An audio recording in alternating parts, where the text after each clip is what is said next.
One person cannot do it alone, but 3% of the global population, when it's the 1% that's getting all the benefit, 3% could do it. That's what started the Revolutionary War. This is another revolutionary war, and the revolution is the monetary system.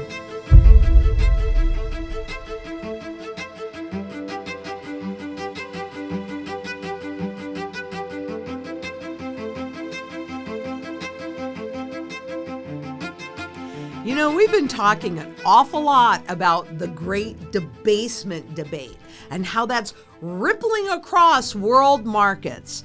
But the interesting thing about that, you know what debasement is? That's money printing. That's reducing the value of the money that's out there, meaning that things look like they are going up when really what it is the dollar's going down. And now it appears that I don't know, affordability might just matter again. But you see, part of the challenge that we're having here in the U.S. is our loss of status as the world reserve currency, which really started in 2000. So this is nothing new. But what I'm showing you here is about that debasement, because when the world discovered that in the 60s, when the U.S. was creating so much and printing so much new money to fund the wars, including the Vietnam War, they lost confidence in the dollar, and there was a run on the dollar. And my goodness gracious, what you're looking at on this chart is the official holders, foreign holders of Treasuries. That is the equivalent to losing confidence in the dollar. And that's been waning since 2008. Can you see this on this graph? How much less foreign holders are of holding our treasury debt because they don't trust the dollar anymore. That, to me, is so key and significant, and really what you should know, because the treasury market underpins the global financial system. And so what I'm showing you here is a current day run on the dollar. That means that dollar is losing, not only is it losing, it's lost its status as the world reserve currency, and it's just a matter of time before you, the public, understands that. But what I'm showing you, you should understand today, and you should make sure that you have surety in food, water, energy, security, barterability, which for me is primarily silver, wealth preservation, which for me is primarily gold. You got to build that community to create that surety and come together to help each other through this. And of course, you need shelter. You need a place to execute all of this. Because when the dollar, when it becomes apparent to you that the dollar is dead, you won't have time to do that. But what I'm showing you is that the dollar is dying in a rather big way. And I've shown you that in a lot of ways. But the debasement trade still has some room to run, which means the public still has a little bit of confidence in this crap until we get more rapid inflation. That's what deteriorates the confidence, and we keep testing those levels. But U.S. Treasuries just aren't the unimpeachable safe harbor asset that they once may have appeared to be. And it's a phenomenon repeated across other bond markets. So really what I'm trying to show you here is that, yep, bonds are another name for debt. And when the piles of debt become so great that they are not payable, that means that all of these countries, they know they're declaring bankruptcy. And what would you do? If you could still borrow money and you knew you were declaring bankruptcy, you would borrow as much as you could, as fast as you can, but it becomes noticed. And U.S. Treasuries just aren't the unimpeachable safe harbor they have appeared to have been. Don't be fooled by appearances. They want you to think physical gold and silver are an old relic, but the reality is the way they've set this system up. If you don't hold it, you don't own it.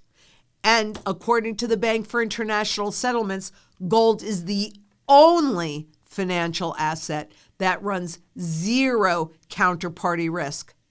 Those bonds, that debt, government bonds we're talking about here. The government is the counterparty risk, and they are so overly indebted. And where do they get their income? Your taxes. So guess what's got to happen? Taxes have to go up. But the term debasement, just to be clear on this, dates back to when rulers such as King Henry VIII and Nero diluted or debased their gold and silver coins with cheaper metals such as copper. And guess what we just experienced just recently in this country? RIP the penny. Because as money becomes more expensive to create than its face value, they have to make cheaper money. And so the penny was 95% copper until 1982. And they took most of the copper out, and now it still costs, there's no copper in it basically, but it still costs 3.9 cents in base metals to create a penny. So RIP the penny that's been around for hundreds of years, because that's where we are in this trend cycle. The purchasing power of the consumer dollar is nearing its end. And every single time we hit a recession, what's the answer? More debasement. Now, this money, when they created it, has to go somewhere, and so it pushes prices up. But it's not that house or even gold or anything is worth that much more.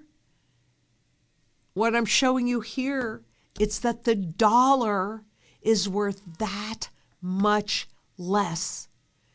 And when they do it, they have to increase the speed of the debasement. You're looking at it from the Federal Reserve Education Department, and officially there's 3 cents left out of the original dollar, but it's probably less than that because they jury-rig all the numbers to make things look better. What do you think? You go to the grocery store. What do you think? And what I'm showing you here on this chart, major currencies trail gold by wide margins. And I show it to you all the time when I'm talking about different currencies, and I show you those currencies against the dollar and then against spot silver and spot gold. So what you're really seeing in this graph, and it's comparing spot gold to the euro, the Swiss franc, the yen, and the US dollar, this is a run on all currencies, my friend. All currencies. How can you avoid to be going down with these currencies? Have your sound money strategy in place and executed. Get it done. Because I can't tell you the second before you will lose all choice, but I'm watching us march in that direction every single day. And if you have a foundation of sound money what is sound money? It cannot be inflated away by governments or central bankers. Why? Why can't they inflate it away? Certainly not because I say so. Who am I? I'm one person. It's easy. It's logical. They cannot inflate it away because both of these hard assets, physical gold, physical silver, this is commodity money, and it's used in every single sector of the global economy. Ta-da! So it is the assets that have the greatest demand, the broadest base of buyer. Cryptocurrencies, they want you to think that they're gold, but they're used in one place. Are they being tested now? Time is going to tell us that. But they will be tested because everything gets tested. Dollars, euros, yen, again, one place. Physical gold and silver, every place. Spot contracts, one place. Physical, every place. You have to decide what you want to go into this fight with, because prices are going up. It's not really all these prices that are going up. It's that the dollar and the euro and the yen and all of these government debt-based currencies are going down in terms of purchasing power, which is what pushes those prices up. And the public is taking notice. Prices are the best gauge of the economy. Yeah, because it reflects the loss of purchasing power, the loss of value. And that's why we had this K-shaped recovery where those at the tippy top, wow, they're transferring lots of wealth their way. But those at the bottom are struggling to feed their families. Struggling. So yeah, affordability matters. Inflation matters. How many of these it takes matters.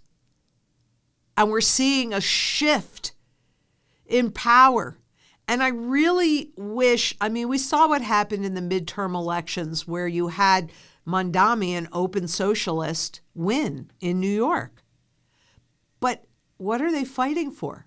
Rent control? I'm sorry. I watched this in 2008 with the Occupy Wall Street movement, and they didn't know what they were really fighting for. And I hate to say this, but I don't think the socialists know what they're really fighting for either. It's not rent control fixing the price. You want to fix the price? Fix the money. You want to fix the money? Put redeemable gold back in it. Because that puts the power back in the public's hands. And the public isn't going to allow all of this inflation if they understand what it is. And it's wealth transfer. It's getting you to work for less, even though you think you're getting more. Why is it? God, in 1971, the average wage was $10,500 and a family of four could live with one wage earner. Today, the average wage is $68,000, which looks better on a nominal level. But it takes two wage earners, you're paycheck to paycheck, and you can't save $500 in case of an emergency. Give me those dollars that are backed by gold. Make sure that I can afford to support and feed my family, that I share in any of the increased productivity. That's the middle class. That virtually is non-existent anymore. Are we going back to that feudal system? We better be fighting for the right thing. We better be fighting to get sound money back in the system again. Redeemable gold, that's how you do it. It's the way they always do it.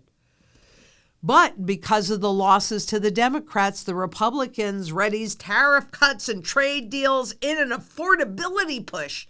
Because suddenly affordability matters again. You want affordability? Level the playing field. Put sound money back in the system so that the government and the central bankers cannot abuse us. That corporations cannot abuse us. One person cannot do it alone. But 3% of the global population, when it's the 1% that's getting all the benefit, 3% could do it. That's what started the Revolutionary War. This is another Revolutionary War, and the revolution is the monetary system. And we have a huge choice right now, because if we do nothing, they are pushing us into a full surveillance system where you lose all choices, all rights, all freedoms. Look in the mirror and ask yourself, is that okay with me? Because I could tell you it is not okay with me. That's why this fight is so critically important. And not for me, I'm old. But for the children that are coming up behind us, for my children, your children, everybody's children, we've got to do this. There's just no choice. The global central bankers know this. That's why gold is closing in on the dollar in global reserves, because the dollar being held in global reserves is going down, and physical gold, not ETFs, not contracts, physical gold being held by those central bankers and governments is going up, because they know what they're doing to the system. They know that they're destroying whatever itty bitty bit of that 3 cents in purchasing power is still left. While there's any purchasing power at all, why not create that sound money base? Why not create that local community base to create surety in those things that you need, we all need, to sustain a reasonable standard of living? Food, water, energy, security, barterability, wealth preservation, community, and shelter. Get it done. And globally, all we need is 3%, converting out of their garbage fiat that you know is losing value, and you know it because everything costs you more, into sound money that stabilizes prices, including your income. That's what we need, and that's what we can have if we come together and make it happen. And I have every single confidence that we can. And so I ask you, look in the mirror and ask yourself, if not me, who? And if not now, when? Let's come together and make this happen. And until next we meet, please be safe out there. Bye-bye.